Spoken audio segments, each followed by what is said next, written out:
Hello everybody, this is CBSE Science Class 10 Chapter number 4 and it is our part number 10। इससे पहले के part में हमने functional group और होमोलोगस सीरीज के बारे में थोड़ी बात की थी। तो हमारे जो मेन फंक्शनल ग्रुप हैं एल्कोहल, एल्डिहाइड, कीटोन और कार्बोक्सिलिक एसिड, इनके स्ट्रक्चर के बारे में भी हमने थोड़ा बहुत देखा था, इनकी डेफिनेशन के बारे में भी देखा था और साथ ही होमोलोगस सीरीज के बारे में भी हमने पढ़ा था कि हमारे जो ये फंक्शनल ग्रुप होते हैं जब वे किसी कार्बन की चेन के साथ जुड़ते हैं तो क्या बनाते हैं, एक होमोलोगस सीरीज बनाते हैं। ठीक है, तो उसी को हम आगे अभी और पढ़ने वाले हैं। और साथ में हमने एक बहुत महत्वपूर्ण यहाँ पर डिफरेंस देखा था कि हमारे जो होमोलोगस सीरीज में कॉन्सिक्यूटिव मेंबर्स होते हैं उनके बीच में एक CH2 यूनिट का अंतर होता है। ठीक है, जैसे CH4 और C2H6 में CH2 का यूनिट और फिर C2H6 और C3H8 में CH2 यूनिट का अंतर। तो इसका हमने मोलिकुलर मास भी निकाला था और वो आता है हमारे 14। ठीक है, 12 कार्बन के और 2 हाइड्रोजन के 14 मोलिकुलर मास यूनिट का यहाँ पर क्या होता है, हमारे अंतर होता है दो कॉन्सिक्यूटिव या दो लगातार मेंबर जो होते हैं होमोलोगस सीरीज के उनके बीच में। फिर मैंने आपसे कहा था कि पहले हम नोमेनक्लेचर पढ़ेंगे, फिर आगे हम वापस होमोलोगस सीरीज के जो कंपाउंड होते हैं उनको हम बनाने की कोशिश करेंगे और उनको आगे पढ़ेंगे। तो हम पहले पढ़ लेते हैं हमारे नोमेनक्लेचर ऑफ कार्बन कंपाउंड्स, जो कि आपको फंक्शनल ग्रुप के अकॉर्डिंग सीखना है। इससे पहले भी हमने नोमेनक्लेचर पढ़ा है और सीखा है। उसमें हमने जो हमारी सिंपल कार्बन की चेन होती है और ब्रांच्ड चेन एल्केन्स होते हैं उनके नोमेनक्लेचर को पढ़ा था, तो आपको थोड़ा बहुत तो उसमें आइडिया हो ही गया था। फिर उसके आगे हम यहाँ पर देख लेते हैं। The names of compound in a homologous series are based on the name of the basic carbon chain modified by a prefix phrase before और suffix phrase after indicating the number of functional group। तो हमारे जो carbon compound होते हैं homologous series में उनके यदि हमें नोमेनक्लेचर करने होते हैं तो वहाँ पर हमें प्रीफिक्स या सफिक्स का यूज करना होता है। तो ये प्रीफिक्स और सफिक्स क्या होते हैं ये पहले भी मैंने बताया था, लेकिन एक बार फिर बता दूं कि ऐसा कोई शब्द जो किसी नाम के आगे जुड़ता है उसको हम क्या कहते हैं, प्रीफिक्स कहते हैं। ठीक है, और ऐसा शब्द जो किसी नाम के पीछे जुड़ता है, बाद में जुड़ता है, उसको हम क्या कहते हैं, सफिक्स कहते हैं, है ना। प्रीफिक्स मतलब उपसर्ग और सफिक्स मतलब प्रत्यय होता है। ठीक है, तो यहाँ पर हमें जो हमारे फंक्शनल ग्रुप्स होते हैं उनके अकॉर्डिंग यहाँ पर प्रीफिक्स और सफिक्स ऐड करने होते हैं, indicating the nature of the functional group. और साथ में ये हमें फंक्शनल ग्रुप के नेचर के बारे में भी बताते हैं। ठीक है, कि किस प्रकार का फंक्शनल ग्रुप हमारी होमोलोगस सीरीज में प्रेजेंट है। For example, the name of the alcohols taken in activity 4.2 are methanol, ethanol, propanol and butanol। तो आप देख रहे हैं यहाँ पर कुछ कंपाउंड्स के नाम लिखे गए हैं जो सभी क्या है, एल्कोहल है ना। तो इनका पता कैसे चल रहा है कि ये सभी एल्कोहल है, क्योंकि ये हमारी एक होमोलोगस सीरीज है और सभी में नाम में पीछे क्या जुड़ा हुआ है, ओल, ओ एल, है ना। तो ये ओ एल जो है हमारे एल्कोहल का सफिक्स होता है, इसलिए इसको जोड़ा गया है और इसको हम अभी आगे और अधिक समझने वाले हैं। Naming a carbon compound can be done by following method. तो किसी भी कार्बन कंपाउंड का नाम देने के लिए आपको ये तरीके यहाँ पर दिए गए हैं। ठीक है, तो आप इनको अच्छे से लर्न करें और समझें, तभी हम किसी कंपाउंड को नाम यहाँ पर अच्छे से दे पाएंगे according to IUPAC nomenclature system. तो आपके जो भी नेम है यहाँ पर IUPAC नेम कहलाते हैं, जो हम इन रूल्स के अकॉर्डिंग इनको देते हैं। ठीक है, तो फर्स्ट नियम है हमारा, identify the number of carbon atoms in the compound. सबसे पहले क्या करना होता है, आपको उस कंपाउंड में कार्बन एटम्स की संख्या को आइडेंटिफाई करना होता है, गिनना होता है कि उस कंपाउंड में कितने कार्बन के एटम हैं। A compound having 3 carbon atom would have the name propane. और यदि किसी कंपाउंड में 3 कार्बन के एटम है तो उसका नाम क्या होता है, प्रोपेन होता है। ये हमने अपने प्रीवियस सेक्शन में पहले पढ़ा है, और यदि आपने वो पार्ट नहीं देखा है तो आप ऊपर आई बटन में यहाँ पर आपको सजेशन में वीडियो दिखाया जा रहा है, तो आप इस पर जाकर उसको देख सकते हैं। In case a functional group is present, it is indicated in the name of the compound with either a prefix or a suffix as given in table 4.4। तो यदि आपके पास कोई फंक्शनल ग्रुप होता है उस कंपाउंड के साथ लगा हुआ फंक्शनल ग्रुप, जैसे कि हमने ऊपर पढ़े OH ना, मतलब alcohol, aldehyde, ketone, carboxylic acid या हेलोजेंस, ये सब क्या होते हैं, हमारे फंक्शनल ग्रुप होते हैं। और यदि फंक्शनल ग्रुप कंपाउंड में प्रेजेंट है तो हम उसको प्रीफिक्स या सफिक्स के नाम से वहाँ पर इंडिकेट करते हैं। ठीक है, तो ये जो सफिक्स है हमारे, पहले हम देख लेते हैं टेबल में इनको क्या नाम दिया जाता है। ठीक है, तो जैसे कि आप यहाँ पर देख सकते हैं, यदि हमारे पास एल्केन है, ठीक है, और उसमें हेलोजन्स जुड़े हुए हैं तो हम उसको क्या कहते हैं, हेलो एल्केन कहते हैं। एल्केन की कोई सीरीज है हमारे पास, 1 कार्बन 2 कार्बन 3 कार्बन, और उसके साथ कोई यदि हेलोजन जुड़ा हुआ, हेलोजन मतलब फ्लोरीन क्लोरीन ब्रोमो, तो यहाँ पर क्या जुड़ता है, इनके साथ प्रीफिक्स या सफिक्स में हमारे प्रीफिक्स जुड़ता है। ठीक है, ध्यान रखिए हेलोजन में हमारे क्या जुड़ेगा, प्रीफिक्स। बाकी सारे जो फंक्शनल ग्रुप है उनमें क्या जुड़ता है, सफिक्स। जैसे कि एल्कोहल में सफिक्स जुड़ रहा है ऑल, एल्डिहाइड में सफिक्स जुड़ रहा है एल, कीटोन में सफिक्स जुड़ रहा है ऑन, कार्बोक्सिलिक एसिड में सफिक्स जुड़ रहा है ओइक एसिड, और एल्कीन्स होते हैं हमारे जिनमें डबल बॉन्ड होता है कम से कम एक, उसको हम सफिक्स जोड़ते हैं इन, और एल्काइंस में हम सफिक्स जोड़ते हैं आइन।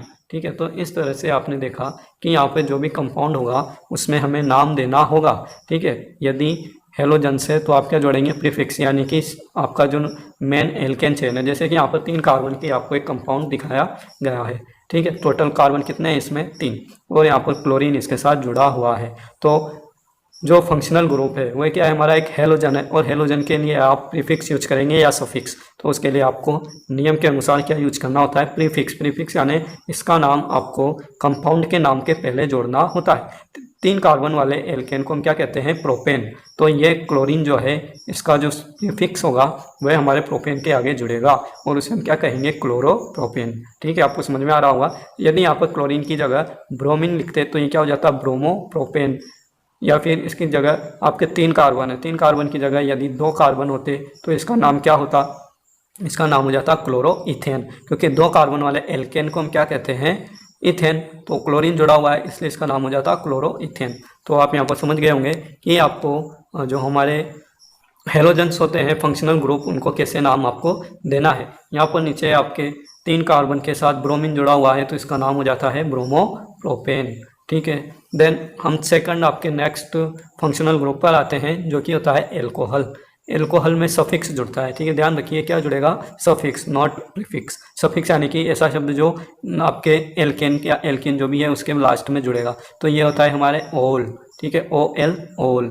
एल्कोहल के लिए क्या सफिक्स यूज करना है, ओल। तो यहाँ पर आप देख सकते हैं कि इसके लिए आपको क्या नाम दिया गया है, 3 कार्बन की हमारी चेन है उसमें OH जुड़ा हुआ है, तो 3 कार्बन की चेन होती है हमारे प्रोपेन, तो ये बन जाता है प्रोपेनॉल। इसको हम अभी और अच्छे से यहाँ पर और समझने वाले हैं।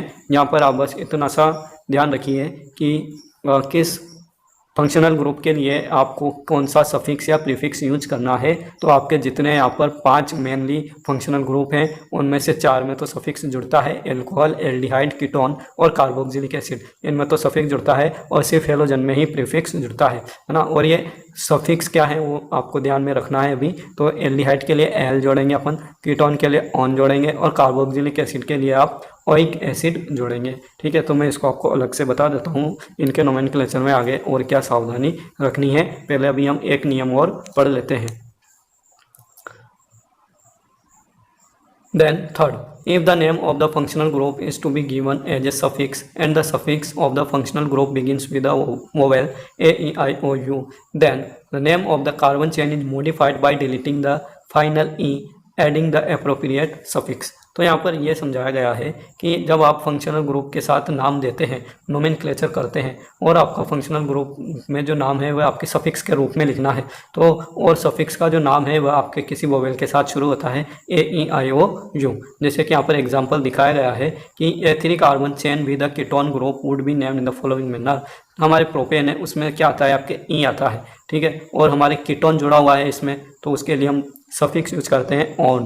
ठीक है, आप इसको वन ना पढ़ें, ये क्या है, ऑन। तो आपको प्रोपेन के साथ क्या जोड़ना है, ऑन। तो इसमें आपको जो ई है, प्रोपेन का ई है, इसको क्या करना पड़ेगा, हटाना पड़ेगा। तो ये क्या बन जाएगा हमारा प्रोपेनॉन। यदि हमारे suffix A, E, I, O, U से शुरू होते हैं तो आप यहाँ पर थोड़ा सा चेंज इसमें कर सकते हैं, और ये तो ऑटोमेटिक हो जाता है। थोड़ी बहुत आपके जो इंग्लिश की नॉलेज होती है उसके अकॉर्डिंग यदि हम यहाँ पर प्रोपेन के बाद ई लिखते तो इसका नाम थोड़ा अटपटा होता है, जैसे प्रोपिनियन ऐसे कुछ बनता है ना, तो अच्छा नहीं लगता बोलने के लिए।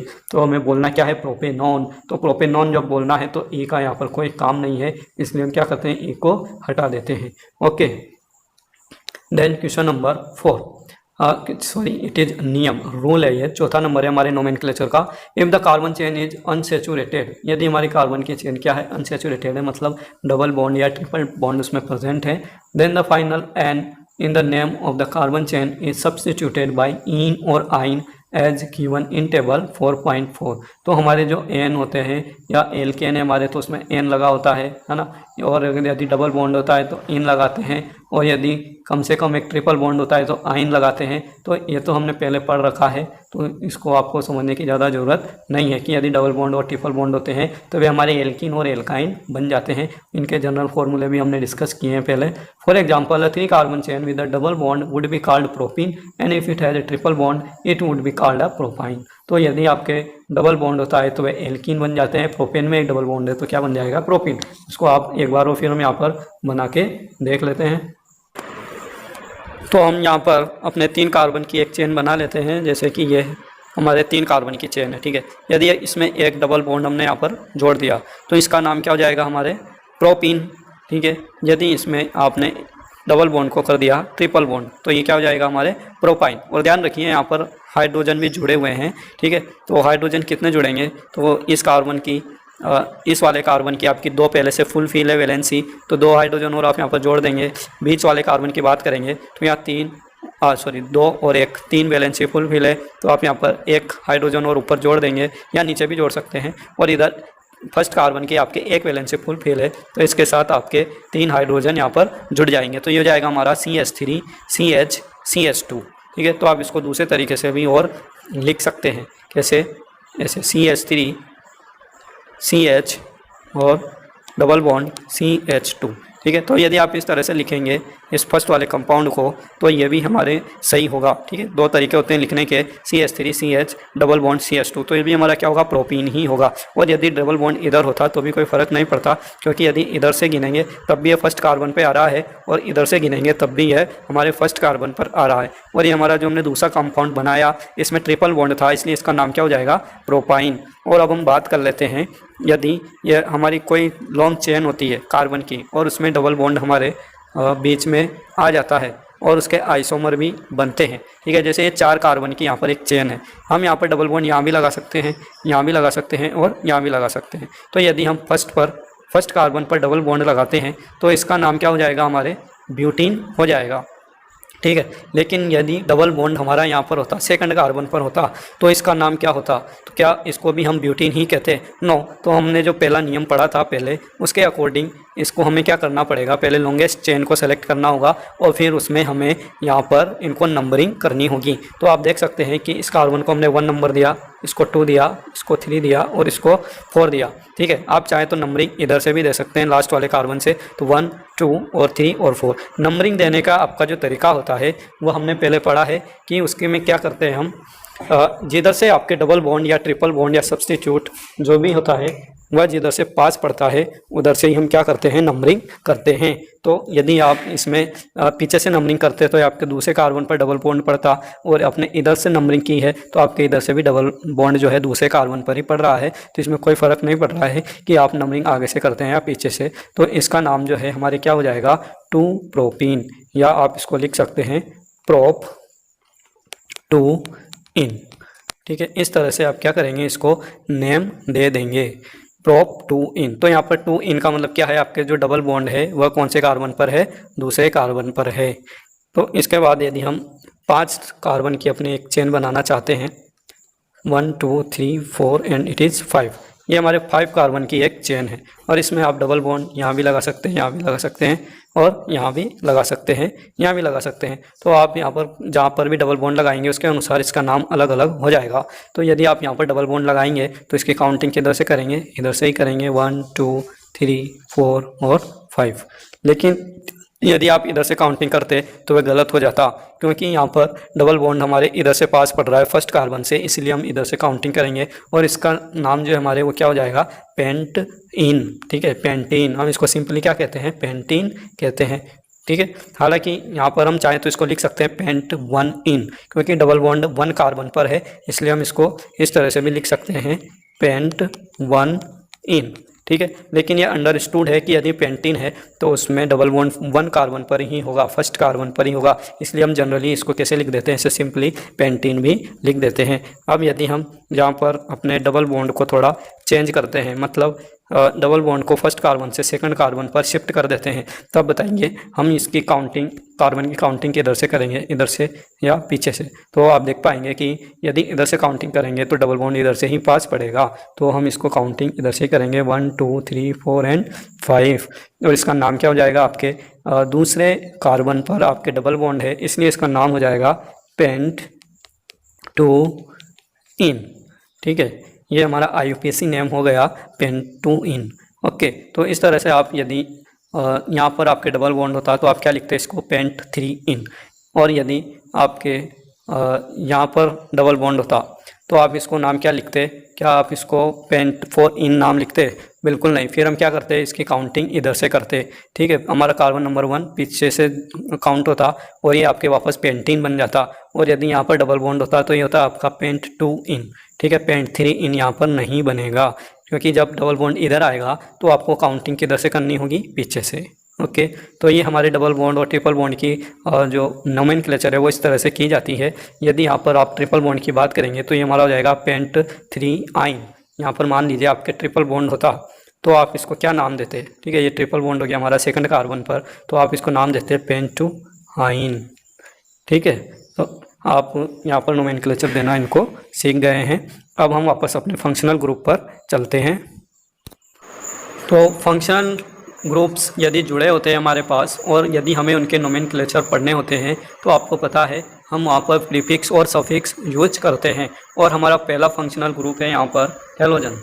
ठीक है, तो हेलोजन के लिए आप क्या यूज करते हैं, प्रीफिक्स या सफिक्स? तो हम यहाँ पर सिर्फ प्रीफिक्स यूज करते हैं हेलो के रूप में। और हेलो का अर्थ है यहाँ पर जैसे क्लोरीन है तो क्लोरो, ब्रोमीन है तो ब्रोमो और आयोडीन है तो आयोडो। इस तरह से हम यहाँ पर प्रीफिक्स यूज करते हैं। आपकी कार्बन चेन के अंदर जिस जगह पर आपके हेलोजन जुड़ा होगा आपको उसको प्रीफिक्स के रूप में जोड़ना होगा। ठीक है, जैसे कि आप यहाँ पर एग्जाम्पल हम देख लेते हैं। हमारे ये 2 कार्बन की एक चेन है। ठीक है, और इस कार्बन में हमारे क्या जुड़ा हुआ है, ब्रोमीन जुड़ा हुआ है, तो इसका नाम क्या हो जाएगा, ब्रोमो इथेन।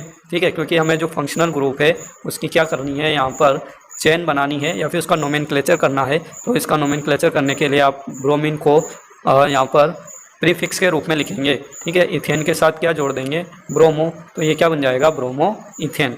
यदि आप नेक्स्ट ग्रुप की बात करें और आपसे कहा जाए कि आपको इसकी एक होमोलोगस सीरीज बनानी है, ठीक है, हेलोजन्स की एक होमोलोगस सीरीज बनानी है क्लोरीन को लेते हुए, तो आप क्या करेंगे, सबसे पहले कार्बन लेंगे और उसके साथ क्या जोड़ देंगे, क्लोरीन जोड़ देंगे। क्लोरीन की आपको होमोलोगस सीरीज बनानी है क्लोरीन वाले फंक्शनल ग्रुप की। तो आपके सबसे पहले आपके कितने कार्बन लेंगे, एक कार्बन लेंगे और एक कार्बन के साथ कितने हाइड्रोजन जुड़ सकते हैं यहाँ पर, तो बचे तो 3 है ना, क्योंकि एक वैलेंसी के साथ तो क्लोरीन जुड़ जाएगा। तो ये हो गया हमारा CH3Cl। तो आप इसको क्या नाम देंगे, तो इसका नाम हो जाएगा हमारे क्लोरोमीथेन। ठीक है, इसका नाम क्या लिखेंगे आप, क्लोरोमीथेन। ओके, तो इस तरह से आप यहाँ पर इनको नाम दे सकते हैं। फिर उसके बाद आपको 2 कार्बन लेने होंगे, तो 2 कार्बन लेने के लिए आप क्या करेंगे, ये हमारा CH3 हो जाएगा, और एक सेकेंड, ये हमारा CH3 first carbon, second carbon CH2 और फिर ये Cl। तो ये हमारे 2 कार्बन वाला एक होमोलोगस सीरीज है क्लोरीन का या फंक्शनल ग्रुप हेलोजेंस का।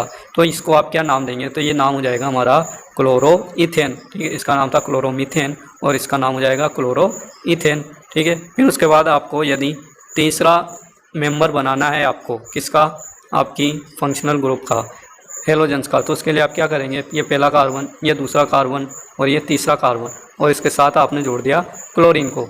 ठीक है, तो ये Cl है हमारे, तो इसका नाम क्या हो जाएगा, क्लोरोप्रोपेन। और इसी तरह से आपको नेक्स्ट जब बनाना है तो उसके लिए आप 4 कार्बन लेंगे और उसमें Cl को जोड़ देंगे, तो ये हो जाएगा हमारा क्लोरोब्यूटेन। तो आपको इस तरह से इनके नोमेनक्लेचर करने हैं। कभी कभी क्या होता है, क्लोरीन अपनी जगह बदलकर दूसरे कार्बन के साथ भी जुड़ जाता है, तो वह कैसे जुड़ता है उसको भी हम यहाँ पर देख लेते हैं।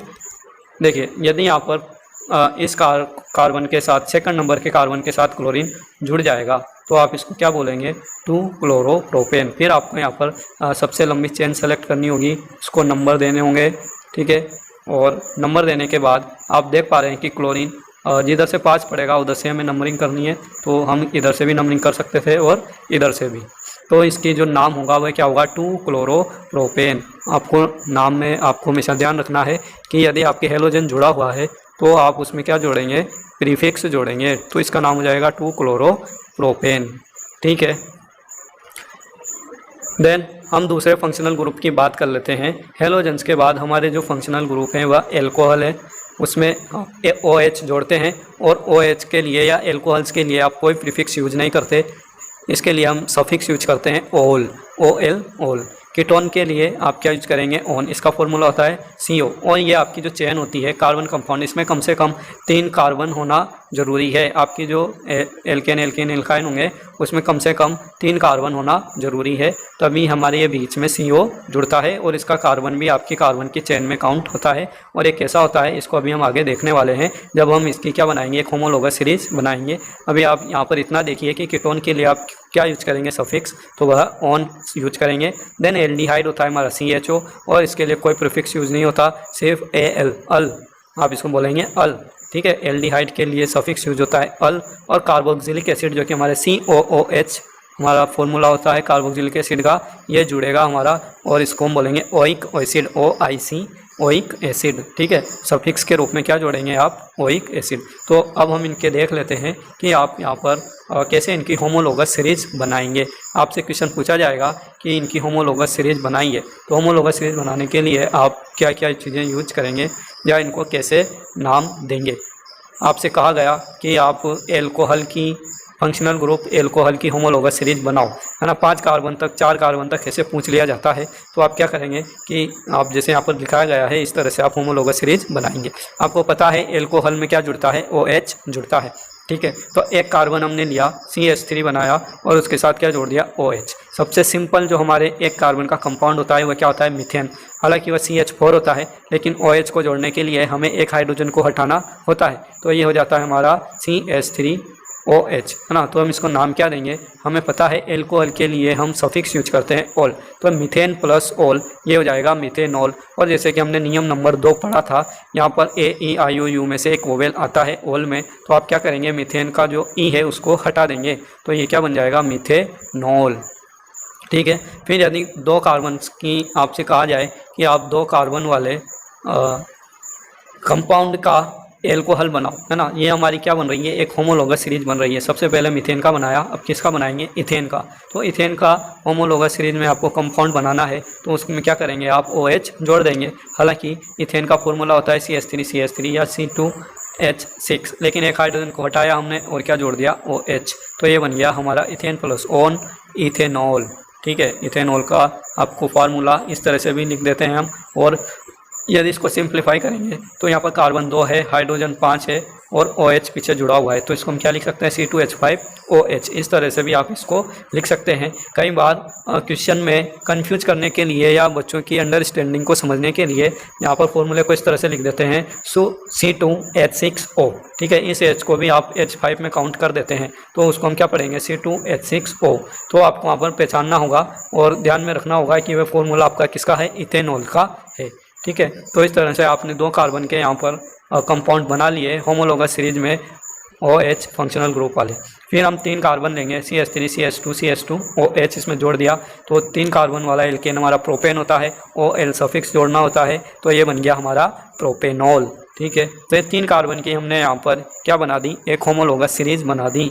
आप आगे और यहाँ पर कार्बन ले सकते हैं, 3 के बाद 4 कार्बन, फिर 5 कार्बन। आपसे एग्जाम में क्वेश्चन में जितना पूछा जाए आप कार्बन लेंगे और आप पीछे क्या जोड़ देंगे, OH जोड़ देंगे। और अपना नियम का पालन करते हुए, जैसे कि OH के लिए ऑल लगाना होता है, तो आप क्या लिख देंगे, पीछे सफिक्स के रूप में ऑल जोड़ देंगे। और प्रोपेनॉल, ब्यूटेनॉल, पेंटेनॉल, हेक्सेनॉल, इस तरह से आगे आप सक्सेसिव मेंबर्स बना सकते हैं। और इन सब में यदि हम डिफरेंस देखना चाहेंगे तो जो 2 सक्सेसिव मेंबर्स होते हैं, जैसे कि मिथेनॉल और इथेनॉल, इन दोनों के बीच में आपके CH2 का फर्क आता है, एक कार्बन और 2 हाइड्रोजन का फर्क आता है, ठीक है। वो हमने पहले पढ़ रखा है। इसके बाद हम दूसरा हमारा फंक्शनल ग्रुप देखते हैं, तो दूसरे फंक्शनल ग्रुप में हमारे एल्डिहाइड आता है, ठीक है। यहाँ पर क्या दिया गया है, एल्डिहाइड होमोलोगस सीरीज।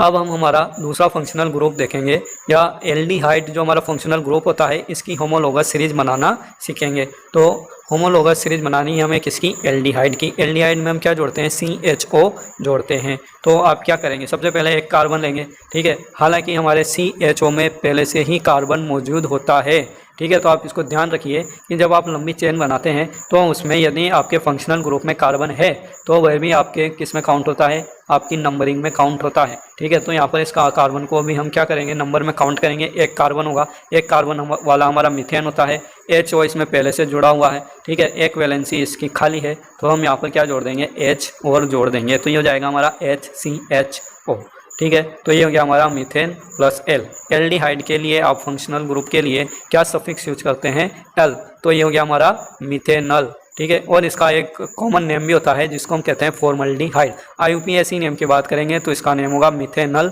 और कॉमन नेम या जनरल नेम की बात करेंगे तो वो होता है हमारा फॉर्मल्डिहाइड।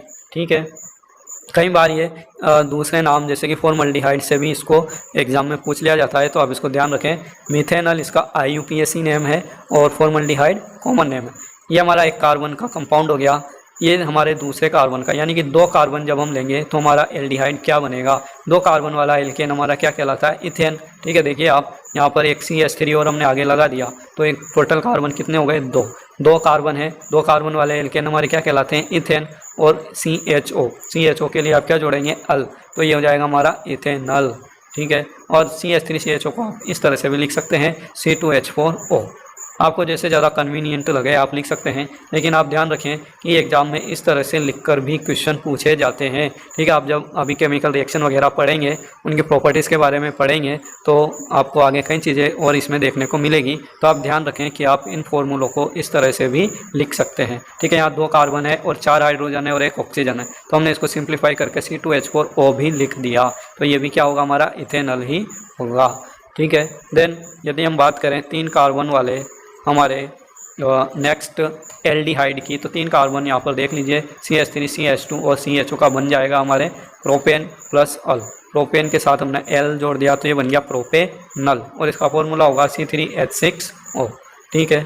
तो इस तरह से आप यहाँ पर एल्डिहाइड के भी होमोलोगस सीरीज को आप बना पाएंगे। ये 3 कार्बन का है, यदि ये 4 कार्बन का आप बनाना चाहेंगे तो क्या करेंगे, आगे एक CH3 और जोड़ देंगे तो बन जाएगा CH3 CH2 CH2 CHO। 4 carbon हो गए। ठीक है। आपको जो कार्बन की वैलेंसी होती है उसका ध्यान रखना है, कार्बन की वैलेंसी आपकी 4 से ज़्यादा नहीं होनी चाहिए, और ये चीज़ आप ध्यान रखेंगे तो आपके जो भी कंपाउंड है वे बहुत अच्छे ढंग से बन जाएंगे। ओके।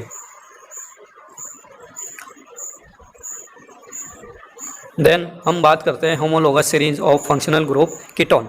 यदि आपको कीटोन की होमोलोगस सीरीज बनाने के लिए दे दी जाए, कीटोन में आपको पता है क्या यूज किया जाता है, CO यूज किया जाता है, लेकिन ये इंटरमीडिएट के रूप में होता है। ठीक है। नॉन टर्मिनल होता है, मतलब कि ये कार्बन की चेन के बीच में जुड़ता है, इसकी दोनों तरफ वैलेंसी खाली होती है, यानी दोनों तरफ क्या जुड़ेंगे, कार्बन जुड़ेंगे। तो आप देख पाएंगे कि यदि हम इसकी तरफ दोनों तरफ हाइड्रोजन जोड़ते हैं तो ये क्या बन जाता है, हमारा एक एल्डिहाइड बन जाता है, इसको हम कीटोन नहीं कहेंगे। ठीक है। ये हमारा CHO बन गया। ठीक है। CHO हमारा एल्डिहाइड होता है, तो ये तो हमारे फॉर्मल्डिहाइड हो गया। यदि आपने 2 कार्बन लिए, ठीक है, CH3 CHO, तो अभी क्या हो गया, ये एल्डिहाइड हो गया, हमारा इथेनल हो गया, जो कि हमने अभी पिछले पार्ट में इसको देखा था। फिर यदि हमने 3 कार्बन लिए तो ये हमारे, जैसे यहाँ पर हमने फॉर्म लिखा है, इसी फॉर्म में हमें दिखाई दे रहा है, इसके इधर भी कार्बन है और इधर भी कार्बन है। तो ये जो हमारा थर्ड कंपाउंड बनाया हमने, ये एक्चुअली हमारा क्या है, प्रोपेनॉन है। ठीक है। 3 कार्बन है इसमें, तो प्रोपेन प्लस ऑन क्या बन गया, प्रोपेनॉन बन गया। तो आप ध्यान रखिए कि कीटोन बनाने के लिए आपको कम से कम कितने कार्बन की ज़रूरत पड़ेगी, तो 3 कार्बन की आपको ज़रूरत पड़ेगी। 1 कार्बन का कीटोन नहीं बनता, 2 कार्बन का कीटोन भी नहीं बनता है। ठीक है। ये आपके एल्डिहाइड है और ये भी एल्डिहाइड है। देन आप यदि 4 कार्बन की बात करेंगे, ठीक है, सबसे इसके आगे नेक्स्ट जब आप आगे बढ़ेंगे, होमोलोगस सीरीज बनाएंगे और 4 कार्बन लेंगे तो यहाँ पर ऐसे बन जाएगा। आपको 1 कार्बन और जोड़ना है, तो 1 2 3 और ये 4 कार्बन हो गए, और इसका नाम हो जाएगा ब्यूटेन प्लस ऑन, ब्यूटेनॉन। ठीक है। तो इस तरह से आप क्या कर सकते हैं, किसी भी फंक्शनल ग्रुप के साथ आप होमोलोगस सीरीज बना देते हैं। लेकिन आपको यहाँ पर एक चीज़ जो ध्यान में रखनी है, एक क्वेश्चन जो बहुत इंपॉर्टेंट यहाँ पर बन जाता है, वह क्या है, वह यह है कि आपसे एग्जाम में यदि ऐसे पूछा जाए कि ड्रॉ द सिंप्लीफाई या सिंपलेस्ट कीटोन, है ना, तो सबसे जो सिंपल कीटोन होगा उसको बनाते हुए आपको उसकी होमोलोगस सीरीज बनानी है। तो बच्चे क्या करते हैं, यहीं से 1 कार्बन से शुरू कर देते हैं, तो ये क्या होता है, थोड़ा गलत हो जाता है, क्योंकि 1 कार्बन का कीटोन आपके बनता ही नहीं है। तो सबसे सिंपल जो कीटोन होता है उसमें कम से कम 3 कार्बन होना ज़रूरी होता है। तो जो सबसे सिंपल कीटोन होगा वो कौन होगा, प्रोपेनॉन होगा। तो आप जल्दी जल्दी में इनको गलत नहीं करें, क्योंकि हम जो भी सीखते हैं वो सब ट्रिक्स के अनुसार सीखते हैं और इनके जो बेसिक चीज़ें हैं उनको हम थोड़ा भूल जाते हैं। तो आप बेसिक चीज़ों को भी ध्यान रखें। और जो आपका कीटोन होता है वह नॉन टर्मिनल होता है, ये साइड में जुड़ ही नहीं सकता। तो यहाँ पर आपके कीटोन बनाने के लिए कम से कम 3 कार्बन की ज़रूरत पड़ेगी आपको, इसको आप हमेशा ध्यान में रखें। ओके, देन यदि हम बात करें homologous series of functional group carboxylic acid, अब हम बात करते हैं होमोलोगस सीरीज बनानी है हमें फंक्शनल ग्रुप कार्बोक्सिलिक एसिड की। तो इसमें कार्बोक्सिलिक एसिड में आप क्या जोड़ते हैं, COOH जोड़ते हैं, और आप इसको ऐसे भी लिख सकते हैं, ठीक है। यदि आपके यहाँ पर ऑक्सीजन है तो वह हमेशा पहले डबल बॉन्ड बनाता है कार्बन के साथ, उसकी बाकी की जो एक वैलेंसी है उसके साथ ऑक्सीजन जुड़ा हुआ है, ऑक्सीजन की एक और वैलेंसी बाकी है तो उसके साथ हाइड्रोजन जुड़ा हुआ है, तो इसको हम ऐसे भी लिख सकते हैं COOH। ये क्या होता है, हमारा कार्बोक्सिलिक एसिड। कार्बोक्सिलिक एसिड में सबसे सिंपल जो आपके बनेगा फर्स्ट कंपाउंड एक कार्बन का, वह होगा हमारा मिथेनोइक एसिड, क्योंकि एक कार्बन में यहाँ पर हमारे काउंट होगा, ठीक है। ये कार्बन भी हमारे इसमें काउंट होता है और ये हमारे टर्मिनल टाइप का फंक्शनल ग्रुप होता है, मतलब कि कंपाउंड के एंड में ये जुड़ता है ना। कभी कभी बीच में भी जुड़ जाता है, आप ये सीनियर क्लासेज में देखेंगे, पर अभी हमें सिंपल तरीके से पढ़ना है। तो आप क्या करेंगे, इसमें लास्ट में ही यहाँ पर जनरली COOH को जोड़ेंगे और आगे एक वैलेंसी खाली है तो वहाँ पर क्या जोड़ दिया आपने, हाइड्रोजन। तो ये हमारा बन गया methane plus oic acid, methanoic acid, ठीक है। इसका एक कॉमन नेम भी होता है जिसे हम फॉर्मिक एसिड कहते हैं। आपने पढ़ा होगा चींटी के डंक में कौन सा एसिड पाया जाता है, तो वह हमारा फॉर्मिक एसिड ही होता है, ठीक है। देन यदि 2 कार्बन की बात करेंगे तो आपने फर्स्ट कार्बन तो इसमें गिन ही लिया COOH, दूसरे कार्बन के लिए आपने यहाँ पर CH3 और जोड़ दिया, तो ये हो जाएगा हमारा इथेन प्लस ओइक एसिड और ये हो जाता है हमारा इथेनोइक एसिड। 3 कार्बन की बात करें तो यहाँ पर एक CH3 और आगे जोड़ देंगे तो ये हो जाएगा CH3 CH2 COOH, propane plus oic acid, propanoic acid. तो आप इनको जब खुद से बनाकर देखेंगे और सीखने की कोशिश करेंगे तो ये आपको बहुत सिंपल लगेगा और आप इसको आसानी से बना सकेंगे। तो इसको CH3 CH2 COOH को हम इस तरह से भी लिख सकते हैं C2H5 COOH, ठीक है। तो आप इसको क्या बोलेंगे, प्रोपेनोइक एसिड बोलेंगे, ठीक है। इसको यदि आप ऐसे लिख देते हैं C3H6O2 तो भी गलत नहीं होगा। तो हमने क्या किया, सभी कार्बन को जोड़ दिया, सभी हाइड्रोजन को जोड़ दिया और सभी ऑक्सीजन को भी जोड़ दिया, तो भी ये क्या होगा, हमारा प्रोपेनोइक एसिड ही होगा। तो आप इनको तो भी थोड़ा ध्यान में रखें कि इनको अपन दूसरे तरीक़ों से भी लिख सकते हैं। जब एग्जाम में इस तरीके से लिख दिया जाता है तो बच्चे थोड़े क्या होते हैं, कन्फ्यूज हो जाते हैं कि ये क्या है, हमने तो पढ़ा ही नहीं, तब वहाँ पर दिक्कत आती है। इसलिए आप इनको भी थोड़ा ध्यान में रखें।